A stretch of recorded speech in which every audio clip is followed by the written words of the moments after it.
Welcome to Pindar Poetry. We hope you learned something new.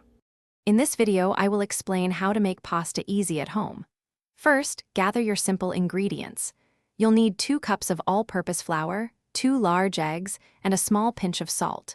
For an extra touch of flavor and elasticity, consider adding 1 tablespoon of olive oil. These basic components are all you need to start your delicious homemade pasta journey. It's surprisingly simple to begin. Now, let's get our hands dirty. On a clean surface, create a well in the center of your flour. Crack the eggs and pour the olive oil and salt into this well.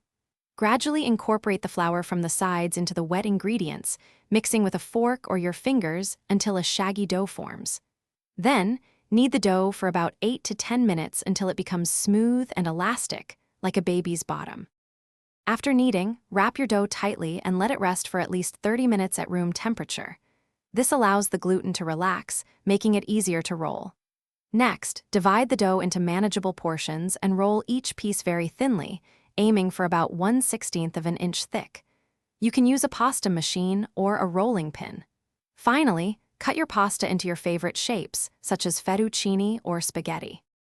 To cook your fresh pasta, bring a large pot of generously salted water to a rolling boil. Add your pasta and cook for only 2 to 4 minutes, or until al dente. Fresh pasta cooks much faster than dried. Drain it quickly, reserving a little pasta water for your sauce. Toss your delicious homemade pasta with your favorite sauce right away and enjoy. Don't forget to check the description for a link to the Shark AI Ultra Robot Vacuum and other great deals. Thanks for watching. Consider subscribing if we helped you.